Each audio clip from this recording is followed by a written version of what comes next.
Welcome comics fans to another episode of Howling Good Comics.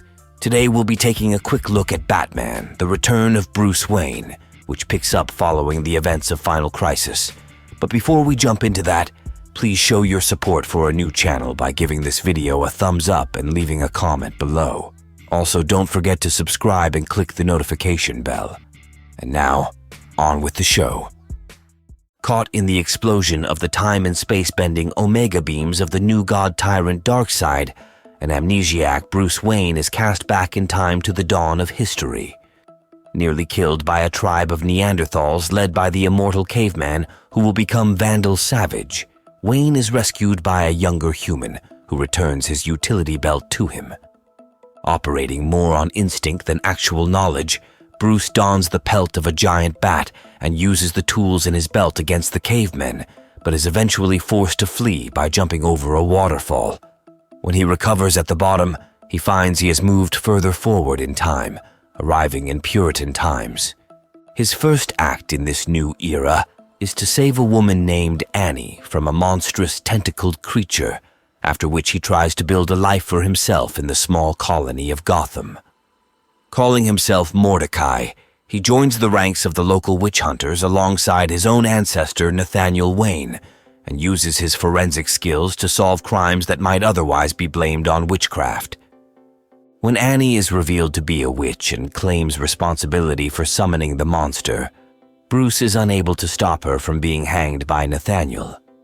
Unaware that the man she promised to love until the end of time is a Wayne himself, Annie curses the Wayne family before she dies, and Bruce again finds himself catapulted forward in time. This time, Bruce appears in the 18th century, where he is confronted by legendary pirate Blackbeard.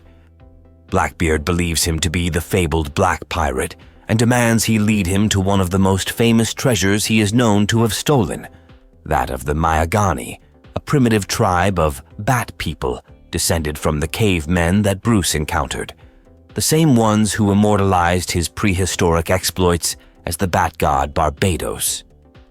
Blackbeard's other captive, a boy named Jack Loggins, confides in Bruce that he is the grandson of the Black Pirate. Jack then helps Bruce stage a deception that disposes of Blackbeard and all but one of his crew. Afterward, the Miagani guide him to the deepest part of their caves, where he finds his own cape and cowl, left hanging there after his arrival in prehistory. The cape stirs memories, and before they fade once more, he instructs Jack to write an account of these events and place it in a box marked with a bat symbol to be entrusted to the Wayne family. At dawn, Bruce disappears into the time stream once more, moving forward to the late 19th century and the Wild West. In this new time period, Bruce fashions an identity for himself as a masked gunfighter targeting the operations of Vandal Savage, though he still has a no-killing and a no-guns policy. Savage hires bounty hunter Jonah Hex to deal with Bruce, while he conspires with another Wayne ancestor, cultist Thomas Wayne, to steal the box from the Wayne family. Bruce rescues the current holder of the box from the villains, but after recovering Jack Valor's journal from within, he is shot by Jonah Hex and falls off a dock into the waters of what will one day be Gotham Bay. Following this encounter, the newly founded Wayne family build Wayne Manor on a nearby cliffside and hide the box in the caves below it, the same caves the Miagani used to occupy, which will one day become the Batcave. After another jump, Bruce emerges in the 20th century, though the exact time is intentionally vague, and is taken to a hospital to recover from the gunshot wound, where he meets a woman named Marcia. It transpires that Wayne has arrived in Gotham not long after the deaths of his own parents, and that Marcia was a friend of his mother's who believed his father, Thomas Wayne, had her murdered and faked his own death. She hires Bruce to investigate her theories, but when Bruce tracks her to a graveyard, it is revealed that she is a member of the devil-worshipping Black Glove organization who intend to sacrifice him to Barbados to gain immortality, completely unaware that he is responsible for the myth itself. The ritual involves a time machine created by Professor Carter Nichols, but Bruce disrupts the proceedings by stealing the machine and escaping through time once more. Finally, Bruce materializes at Vanishing Point, the vast archive of all history that exists at the end of time. Here, Bruce's memories return, and the entire truth comes out. Darkseid never intended to kill him with the Omega Sanction, but instead relied on him to survive, building up more and more destructive Omega energy within his body every time he jumped through history, which would eventually destroy reality upon his return to the 21st century. To prompt these jumps, Darkseid sent a hyperdimensional monster known as the Hyper Adapter to follow Bruce through time, which has followed him to Vanishing Point.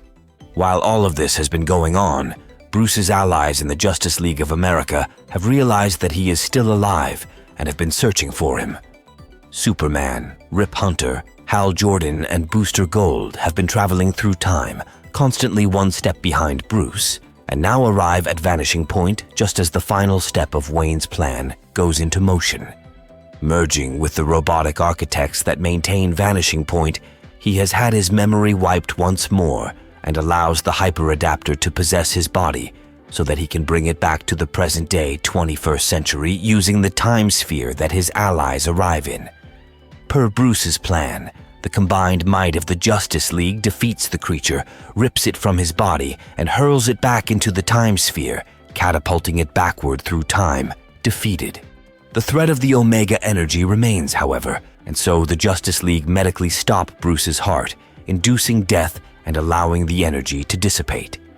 Before his heart is restarted, the comatose Bruce experiences one final vision of Darkseid and Metron, the former inviting him to embrace anti-life, and the latter urging him to dispel Darkseid by facing the first truth of Batman.